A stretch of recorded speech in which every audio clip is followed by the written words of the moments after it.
Zero भी हो सकता है, लास्ट में एक भी हो सकता है, और कितने हो सकते हैं? दो। ठीक। और डी में हमेशा इलेक्ट्रॉन क्या होगा? एक भी हो सकता है, दो, तीन, चार, कितने तक हो सकते हैं? 10। क्योंकि डी ऑर्बिटल में मैक्सिमम कितने इलेक्ट्रॉन रह सकते हैं? 10। ठीक है, तो ये याद रखना, डी ब्लॉक का जनरली इलेक्ट्रॉनिक कॉन्फ़िगरेशन फॉर्मूला होता है n-1d। तो कैसे दिमाग में रखना कि जब भी डी ब्लॉक किसी का भी इलेक्ट्रॉनिक विन्यास लिखना तो हमेशा एक सेल कम हो जाता है, इसीलिए उसका इलेक्ट्रॉनिक क्या कर देंगे? n-1। समझे? n-1 हो गया। उसके बाद डी, और डी ऑर्बिटल है तो डी में इलेक्ट्रॉन रहेंगे ही। जैसे पी में देखो 1 से 6, क्योंकि पी कितना तक शुरू होता है? 1 से लास्ट कितने इलेक्ट्रॉन रख सकते हैं? 6, इसीलिए 1 से 6। तो डी में कितने शुरू होंगे? 1 से 10, इसीलिए फॉर्मूला होगा 1 से 10। और उसी तरह एस में कई बार जीरो भी हो जाते हैं, इसलिए जीरो से 2 इलेक्ट्रॉन रख सकते हैं। समझे? तो ये पी ब्लॉक एलिमेंट का जनरली क्या है? Electronic configuration. अब तुम इसको कैसे याद करना तो मैं बता रहा हूँ। जैसे तुम कुछ ट्रिक बना लेना, ठीक है, जैसे जिससे तुमको याद हो जाए। इधर का कैसे याद किए थे पी ब्लॉक का को? हाँ, तो वैसे बैगन, आलू, गाजर कुछ भी हो, बस तुमको याद हो जाना चाहिए। ठीक है, चाहे गाजर बोलो, आलू बोलो, कुछ भी बोलो, बस तुम्हारे दिमाग में आ जाना चाहिए याद। जैसे भी याद करो तो तुम जैसे भी ट्रिक बना सकते हो या जैसे भी याद कर सकते हो, बस तुमको याद हो जाना चाहिए। समझ गए? बस तुम्हारे दिमाग में आना चाहिए। तो वैसे इसके लिए भी कुछ अपने से ट्रिक बना लेना। जैसे मैं याद किया था मेरे हिसाब से, उसको मैं बता रहा हूँ। जैसे मैं क्या याद किया था, मतलब अपने अकॉर्डिंग, जैसे स्टेडियम को क्या बोलते था? जैसे हम क्रिकेट खेलते हैं, ये सचिन हो गया, ठीक है, सचिन या लक्ष्मण। जैसे हम क्रिकेट खिलाएंगे, सचिन को खिलाएंगे कि लक्ष्मण खिलाएंगे, तो क्या हो गया? सचिन या लक्ष्मण। ये याद हो गया, ठीक है। अब उसके बाद इस ग्रुप को कैसे याद किया था? 30,000 हफ्ता। जैसे हम हफ्ता वसूली करते हैं, तो ये क्या हो गया? 30, ये 1000 हफ्ता, याद हो गया। सेकंड लाइन 30,000 हफ्ता। अब थर्ड लाइन, वो नवाब था। जैसे नवाब राजा को बोलते हैं कि नहीं? हाँ, तो वो क्या हो गया? जैसे कोई मेरा दोस्त बहुत अच्छा था, बहुत कई लोग बहुत वीआईपी दिखाते हैं कि नहीं? हाँ, तो एक मेरा दोस्त था तो बहुत वीआईपी दिखाता, तो उसको हम पूरे स्कूल में नवाब नवाब बोलते थे, क्योंकि नवाब टाइप से एकदम पहने के आता था, एकदम वीआईपी दिखाता था, तो उसको नवाब नवाब बोलते थे। तो उससे बना लिया था मैं, वो नवाब था। ठीक है, वो नवाब था हो गया। अब ये जो फोर्थ ग्रुप है, तो ये ऐसे याद हो जाता है, क्रोमियम, मोलिब्डेनम, टंगस्टन। ये तीनों एक ही जैसे, इसलिए ऑटोमेटिक याद हो जाता है। क्या? Chromium, molybdenum, tungsten. नहीं तो कई लोग इसको ऐसे भी याद करते हैं, CMW। CMW, जैसे BMW होता है वैसे क्या हो जाएगा? CMW। उसके बाद अगला लाइन, इस लाइन, तो इस लाइन को क्या बोल सकते हो? मन तक रे। ठीक है, जैसे मन लग रहा है तो मन तक रे, ठीक है, मन तक रे, ये याद हो। उसके बाद नेक्स्ट लाइन जाएंगे हम लोग आयरन वाले में। तो आयरन वाला को क्या बोलते हैं? आयरन को दूसरा नाम क्या बोलते हैं? फेरस। क्या बोलते हैं? फेरस। तो आयरन को क्या बोलते हैं? फेरस। ये याद हो गया, फेरस। ठीक है, फेरस। तो देखो FeRuOS आया है इसी में, तो क्या हो गया? फेरस। समझे? तो आयरन के लिए क्या हो गया? फेरस। और इसका कोबाल्ट वाला, तो कोबाल्ट वाला को क्या बोल सकते हो? जैसे आयरलैंड एक देश का नाम है कि नहीं? तो क्या होगा? कौन रहेगा आयरलैंड में? ठीक है, CO से क्या होगा? कौन, RS से रहेगा आयरलैंड में। कौन रहेगा आयरलैंड में?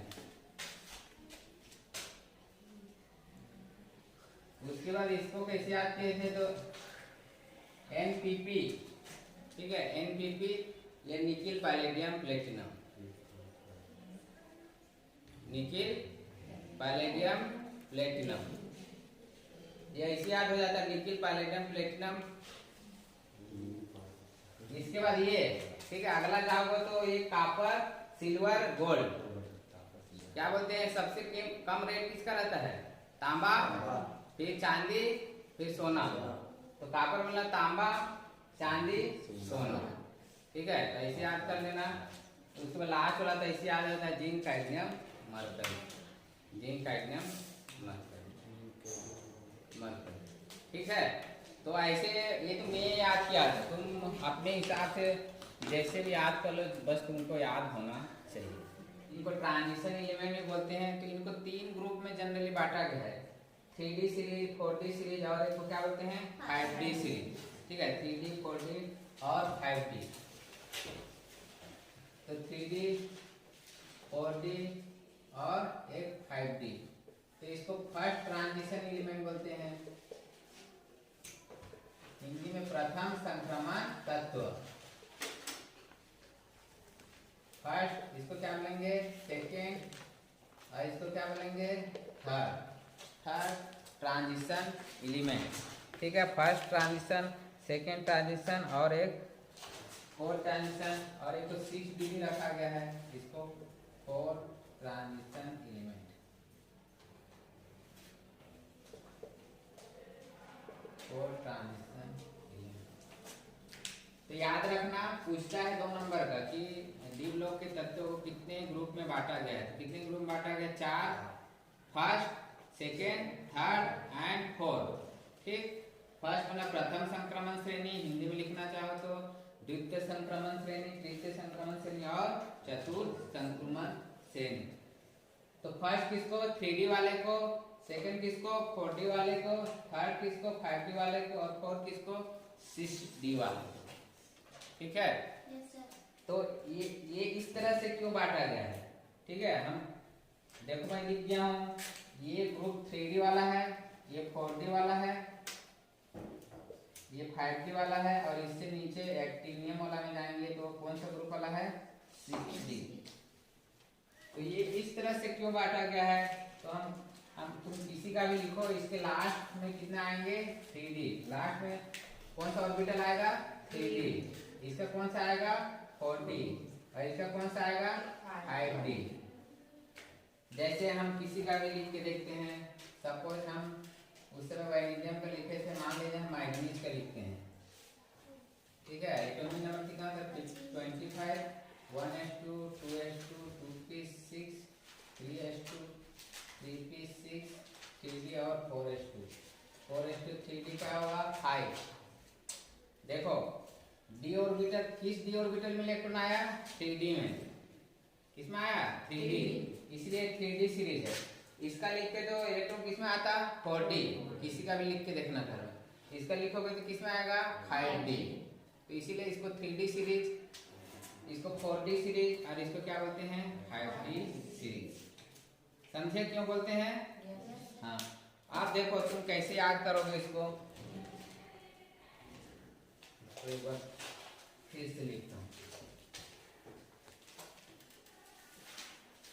अब इसको दिमाग में कैसे रख के हम याद कर सकते हैं, जैसे scandium, yttrium, lanthanum, titanium, zirconium, hafnium, vanadium, niobium, tantalum, chromium, molybdenum, tungsten, chromium का मैग्नीज, टेक्नीशियम, रीनियम, आयरन,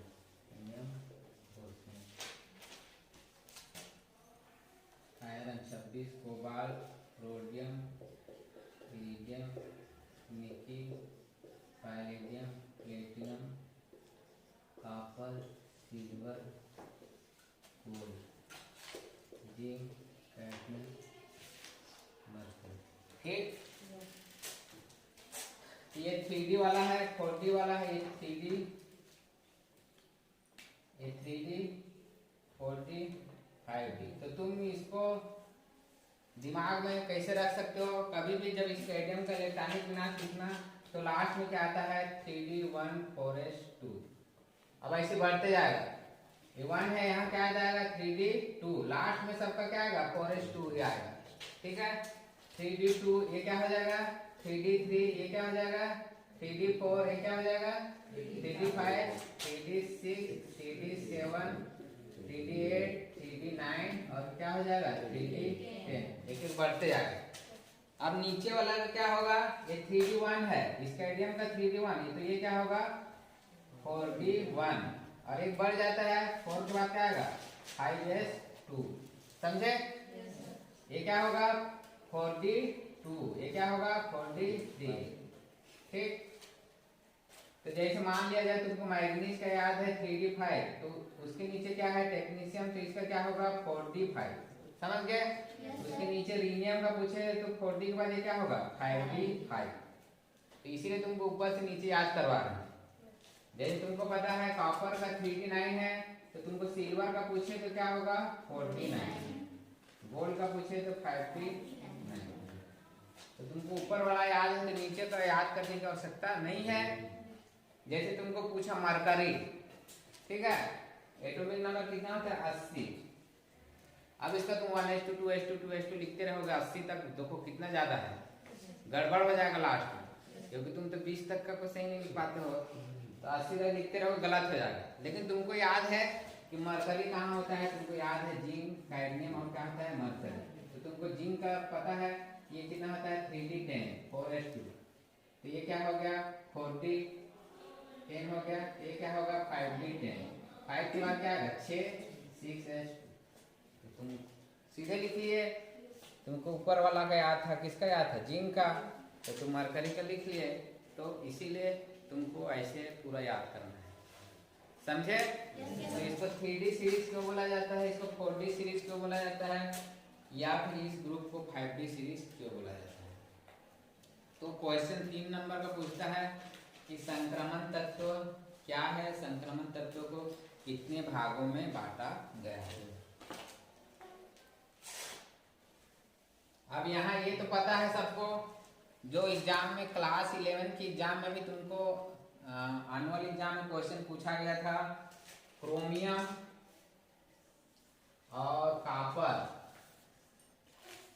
इन दोनों का जो इलेक्ट्रॉनिक विन्यास होता है थोड़ा सा अलग रहता है।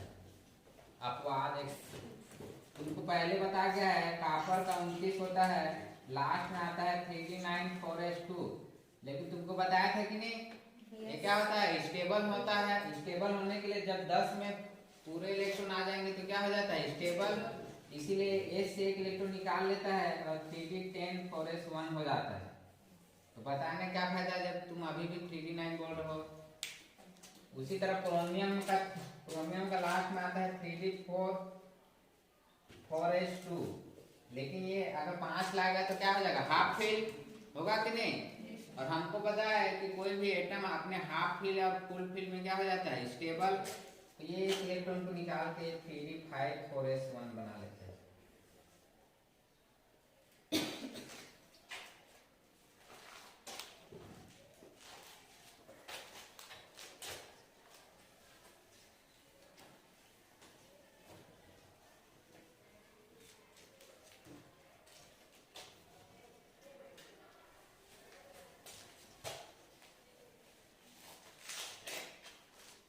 समझे कि नहीं।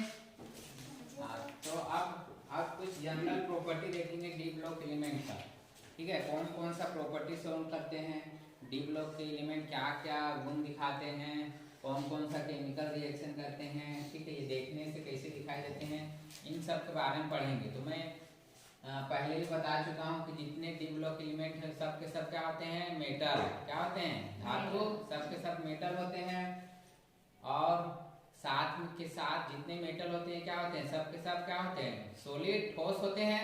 ये दोनों सबको पता है। उसका बताया हूँ कि ये कलर प्रॉपर्टी शो करते हैं कलर वाले होते हैं।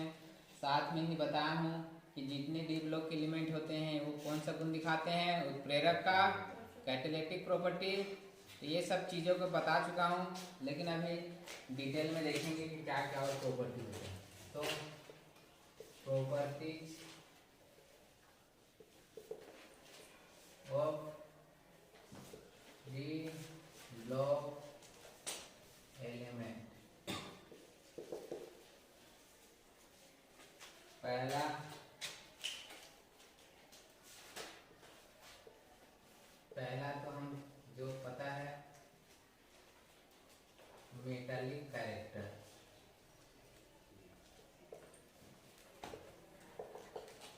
है, सबको पता है कि जो संक्रमण तत्व हैं, जो ट्रांजिशन एलिमेंट है या ग्रुप जो टी ब्लॉक के एलिमेंट है, सब के सब क्या होते हैं? मेटल।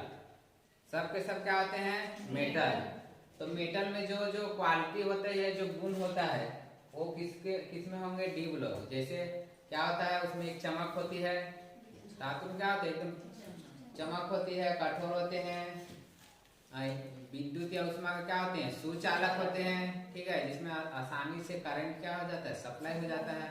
तुम बताओ ऐसा कौन सा एलिमेंट या मेटल है जिसमें जो इलेक्ट्रिसिटी या विद्युत का सबसे अच्छा सुचालक होता है, कंडक्टर का काम करता है? बताओ, बता चुका हूँ। हाँ, सिल्वर। ठीक है, सिल्वर या चांदी क्या होता है? उष्मा या हीट या लाइट का क्या होता है? सबसे अच्छा सुचालक होता है चांदी। ठीक है, तो ये जितने भी गुण है धातु के, सब के सब डी ब्लॉक के एलिमेंट शो करते हैं। समझ गए ना? दूसरा इनकी फिजिकल प्रॉपर्टी या फिजिकल स्टेट बोल दो, मतलब ये किस अवस्था में मिलते हैं। तो बताओ डी ब्लॉक के तत्व किस अवस्था में मिलेंगे? ठोस में मिलेंगे, द्रव की गैस? ठोस। क्योंकि जितने भी धातुएं हैं क्या होती है? ठोस। ठीक है, तो जो डी ब्लॉक के तत्व होते हैं सभी के सभी ठोस अवस्था में पाए जाते हैं। लेकिन तुमको ये भी पता है कि एक ऐसा भी धातु है जो कि द्रव अवस्था में मिलता है, वो कौन है? मरकरी। ठीक है, तो याद रखना कि मरकरी को छोड़ के सभी डी ब्लॉक के तत्व ठोस अवस्था में पाए जाते हैं। थर्ड इसकी प्रॉपर्टी देखेंगे हम लोग, size, atomic size. Atomic size, ionic radius,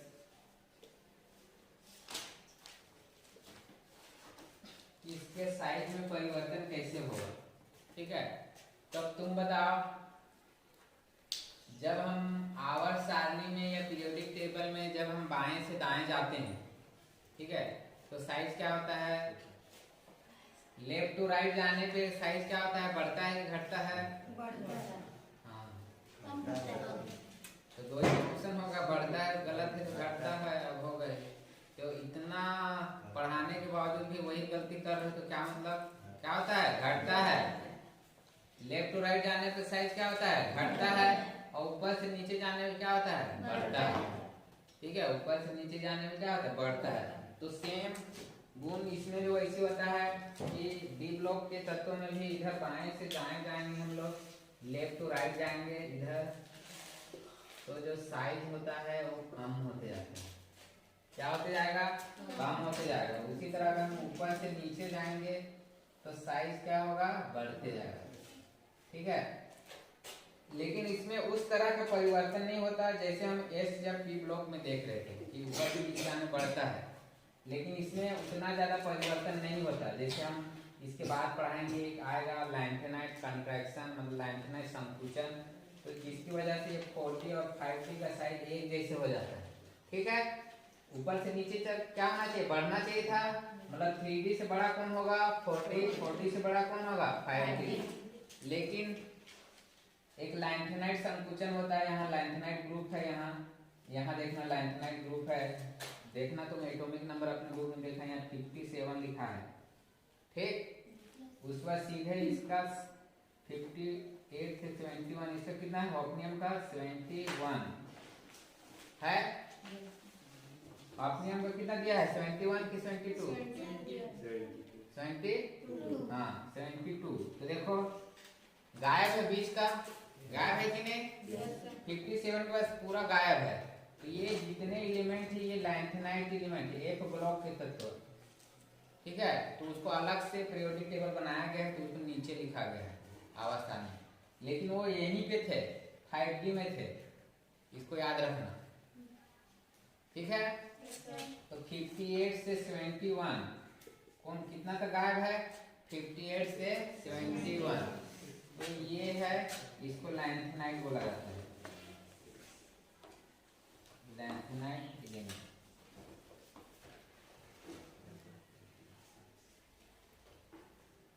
उसी तरह इसके नीचे देखोगे डी सीरीज में, तो यहाँ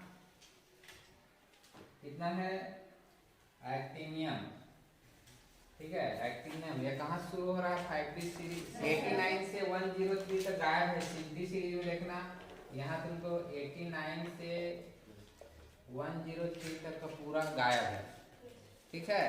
तो ये एक्टिनियम से शुरू होता है लॉरेंशियम तक। तो ये इसको क्या बोला जाता है, एक्टिनाइट एलिमेंट। क्या बोला जाता है, एक्टिनाइट।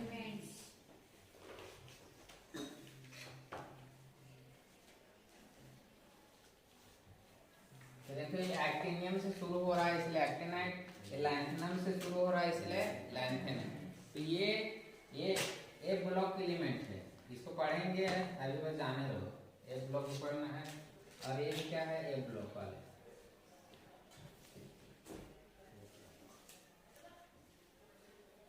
तो बस इसलिए बता रहा हूँ कि ये यही क्या था, ये 5D का है, और ये एक्टिनाइट वाला किसका है, 6D का, ठीक है। लेकिन इसको अलग से आवाज सारणी में जगह दिया गया है ए ब्लॉक एलिमेंट करके। क्यों दिया गया है, क्योंकि ये अलग प्रॉपर्टी शो करते हैं। ये डी से अलग है, एफ ब्लॉक वाला है, इसलिए इसको ये एटॉमिक नंबर तो यहीं शुरू होता है, लेकिन इसको अलग से नीचे इसलिए लिखा गया है क्योंकि अगर इसको यहीं लिख देते तो इसके लिए जगह ही नहीं बचता नहीं जगह बचता डी ब्लॉक के, इसलिए उसको अच्छे से नीचे सिस्टमेटिक लिख दिया गया लैंथेनाइट और एक्टिनाइट। तो तुमको पता रहना चाहिए कि ये रहता तो डी ब्लॉक में है, जगह इसका यही है, लेकिन उसको नीचे रखा गया, समझे इतना। तो ये बोल रहा था कि इसमें भी सेम टू सेम वैसी क्वालिटी होता है कि हम लेफ्ट टू राइट जाने पे साइज क्या होता है, कम होते जाएगा, और अप टू डाउन जाने पे साइज क्या होगा, बढ़ते जाएगा। लेकिन मैं ये बोल रहा था कि अप टू डाउन जाने पे जरूरी नहीं है कि साइज बहुत ज़्यादा बढ़ता है, ठीक है। साइज क्या हो जाता है, यहाँ पे लैंथेनाइट एलिमेंट है, और लैंथेनाइट में एक तरह का वो होता है कंट्रैक्शन या संकुचन, ठीक है। क्या होता है, वो अलग से 4 नंबर का आता है, उसको अलग से जाने का। बस तुमको अभी इतना याद रखो कि लेफ्ट टू राइट जाने पे साइज क्या होता है, कम होता है, और अप टू डाउन जाने पे साइज क्या बढ़ता है, ठीक है। लेकिन मैं क्या बोला, एक लाइन उतना ज़्यादा नहीं बढ़ता है, ठीक। तो ये था इसके एटॉमिक साइज या आयनिक रेडियस के बारे में।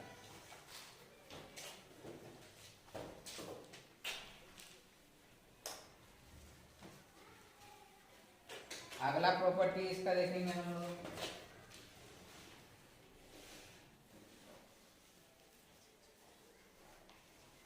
अगला प्रॉपर्टी जैसे इसका देखेंगे हम लोग आयोनाइजेशन एनर्जी।